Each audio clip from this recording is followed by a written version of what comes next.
ভিতরে আর মন্দিরের চারিপাশে একটা প্যাসেজ আছে যেখান দিয়ে ভক্তরা এই মন্দিরকে পরিক্রমা করতে পারেন। আর এই ভোগের মধ্যে আছে খিচুড়ি, আলুর দম, রাবড়া আর পায়েস আর চাটনি। এই মন্দির প্রতিষ্ঠা হয়েছিল 2003 সালের 14ই ফেব্রুয়ারি আর প্রতিষ্ঠা করেছিলেন শ্রী শ্রী তপন ঘোষ মহাশয়। এই সিঁড়ি দিয়ে উপরে উঠলাম, উপরে উঠে বাঁদিকেই রয়েছে মূল মন্দির। কোচদেব কলকাতার খুবই কাছে অবস্থিত, খুবই সুন্দর এবং বিশাল বড় এক বাবা লোকনাথ দেবের মন্দির।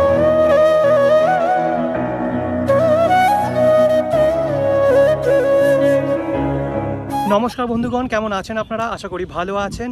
আজ বাবা লোকনাথ দেবের তিরোধান দিবস, আর তিরোধান দিবস উপলক্ষে বেরিয়ে পড়েছি বাবা লোকনাথ দেবের এক অপূর্ব মন্দিরের সন্ধানে। আজকের এই ভিডিওতে আপনাদের চাকলাধাম বা কোচাধাম কোনো ধামেরই খোঁজ দেব না। খোঁজ দেব কলকাতার খুবই কাছে অবস্থিত, খুবই সুন্দর এবং বিশাল বড় এক বাবা লোকনাথ দেবের মন্দির।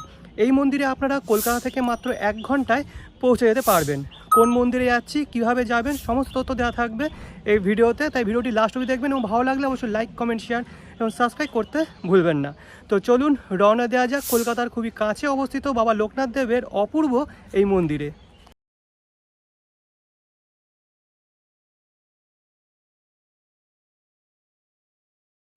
তো আজকের গন্তব্যস্থল বারাসাতে অবস্থিত বারাসাতের বাবা লোকনাথ দেব আশ্রম। শিয়ালদহ থেকে আপনাদের ধরতে হবে বনগা লোকাল বা দত্তপুকুর লোকাল বা হাবড়া লোকাল বা বারাসাত লোকাল, ধরে নামতে হবে বারাসাত স্টেশন। স্টেশন থেকে কি করে মন্দিরে যাবেন সেটা বারাসাত স্টেশনে নেবেই আপনাদের দেখিয়ে দেবো। চলুন।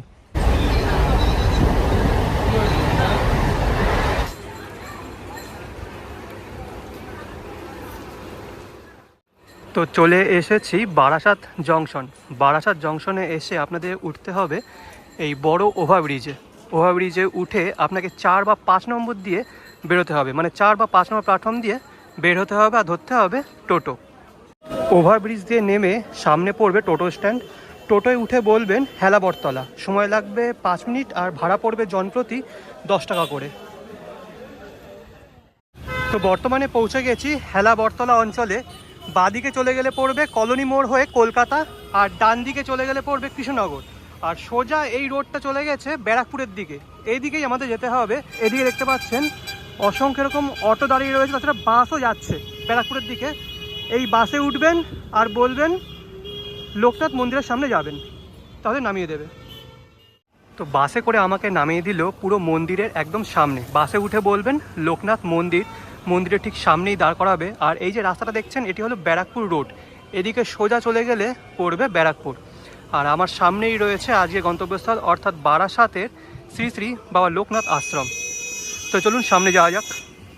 মন্দিরের সামনে এখানে একটা মিষ্টির দোকান আছে, যদি আপনারা পুজো দিতে চান তাহলে এখান থেকে মিষ্টি কিনতে পারেন।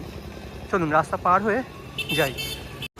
মন্দিরে প্রবেশ করব, কিন্তু তার আগে মন্দিরের পাশে গিয়ে মন্দিরের আকারটা আপনাদের দেখিয়ে দিই। দেখুন বেশ বড় লোকনাথ মন্দির, এই দেখুন বিশাল বড় কিন্তু। আর শেষের দিকে বিশাল বড় একটা এরকম চূড়া মতো রয়েছে।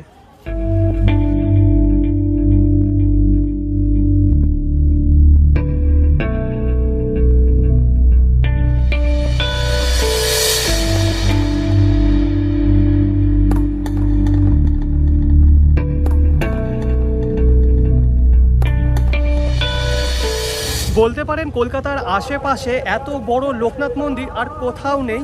যদি আমি ভুল হই তাহলে অবশ্যই আমি ক্ষমা প্রার্থী। আপনারা কমেন্ট বক্সে কমেন্ট করে জানান যে কলকাতার আশেপাশে এর থেকে বড় লোকনাথ মন্দির আর কোথায় আছে, চাকলাধাম বাদে। তো মন্দিরের একটা পাশে দাঁড়িয়ে আছি, সামনে একটু জঙ্গল মতো রয়েছে। এবার দেখুন কত বড়, একদম রাস্তার পাশেই এই মন্দির, এই দেখুন।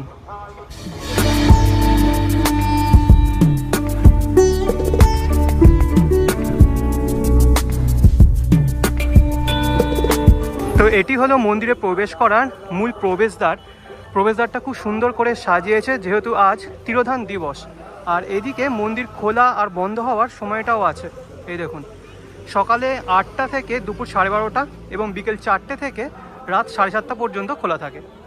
তো চলুন মন্দিরের ভিতরে প্রবেশ করি।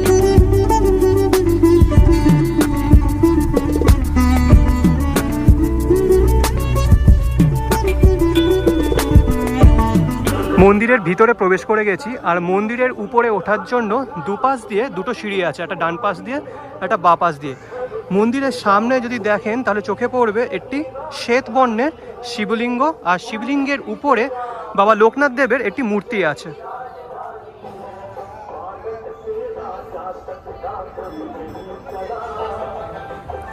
আর তার পাশে আছে ধূপ আর বাতি ধরানোর একটি জায়গা, আর তার পাশে আরেকজনের মূর্তি আছে। এই যে ইনি হলেন শ্রী শ্রী তপন ঘোষ, যিনি এই লোকনাথ আশ্রম প্রতিষ্ঠা করেছিলেন।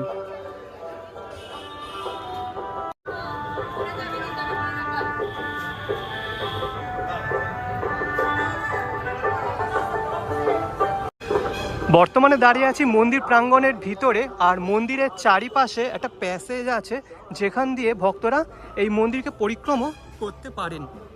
এই দেখুন, আর যেমনটা প্রথমেই বলছিলাম যে বিশাল বড় অংশ নিয়ে এই মন্দিরটি বিরাজ করছে, আর পুরো জায়গাটা কিন্তু খুবই পরিষ্কার আর পরিচ্ছন্ন।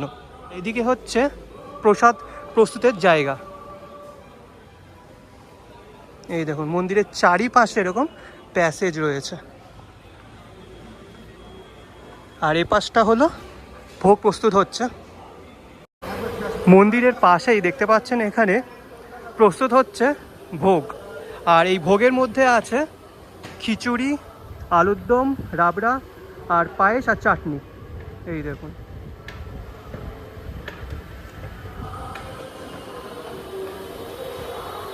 আচ্ছা এখানে ভোগ প্রস্তুত হচ্ছিল, আর তার ঠিক পাশেই এখানে হচ্ছে প্রসাদ বিতরণ কক্ষ। এখানে প্রসাদ বিতরণ করা হয়। আমরা সকলেই জানি যে প্রায় সমস্ত লোকনাথ মন্দিরে ভক্তদের মধ্যে কিন্তু প্রসাদ বিতরণ করা হয়। ঠিক আছে, এবার চলুন মেন মন্দিরে যাওয়া যাক।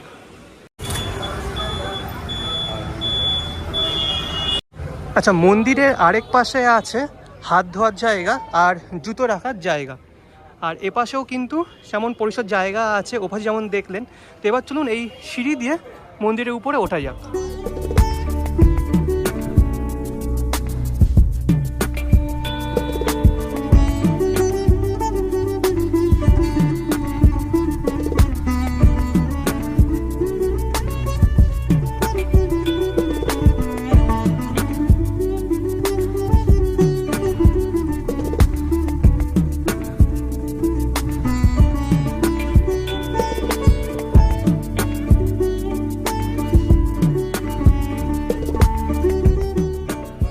আচ্ছা, ভিতরে প্রবেশ করার আগে আপনাদের জানিয়ে রাখি এই মন্দির প্রতিষ্ঠা হয়েছিল 2003 সালের 14ই ফেব্রুয়ারি, আর প্রতিষ্ঠা করেছিলেন শ্রী শ্রী তপন ঘোষ মহাশয়।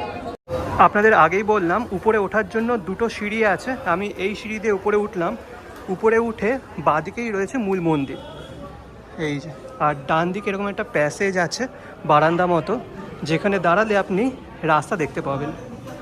আর এই হলো মূল মন্দির, খুব সুন্দর করে সাজিয়েছে ফুল দিয়ে, প্লাস্টিকের ফুল যদিও বা।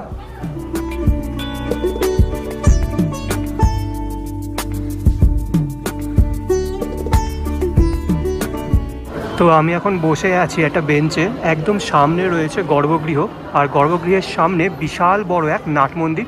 এখানে প্রচুর ভক্তজন এসছে যারা অপেক্ষা করছে পুজোর জন্য, আর উপর দিকে রয়েছে অসংখ্য এরকম ফ্যান, যাতে ভক্তদের কোনো রকম অসুবিধা না হয়। আর তার সাথে লাইট রয়েছে, আর ফুল দিয়ে খুব সুন্দর করে সাজানো হয়েছে এই নাট মন্দির।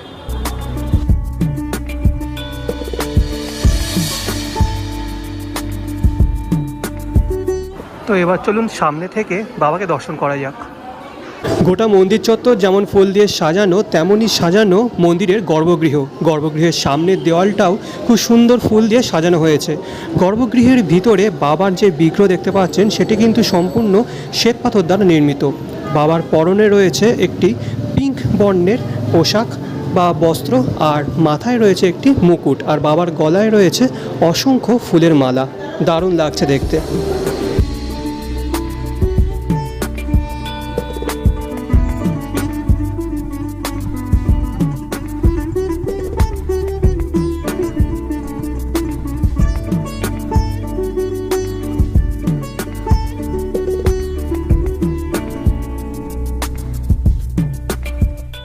দাঁড়িয়ে আছি গর্ভগৃহের পিছনে মন্দিরের চারিপাশে যেমন দেখলেন প্যাসেজ আছে, ঠিক তেমনই গর্ভগৃহের চারিপাশে একটা প্যাসেজ আছে যেখানে ভক্তরা পরিক্রম করতে পারেন। এই দেখুন, আর গোটা বিষয়টা কিন্তু খুবই পরিষ্কার পরিচ্ছন্ন। আর এই যে গর্ভগৃহ দেখছেন, গর্ভগৃহের দেওয়ালটা শ্বেত পাথর দ্বারা বাঁধানো আছে, দারুণ।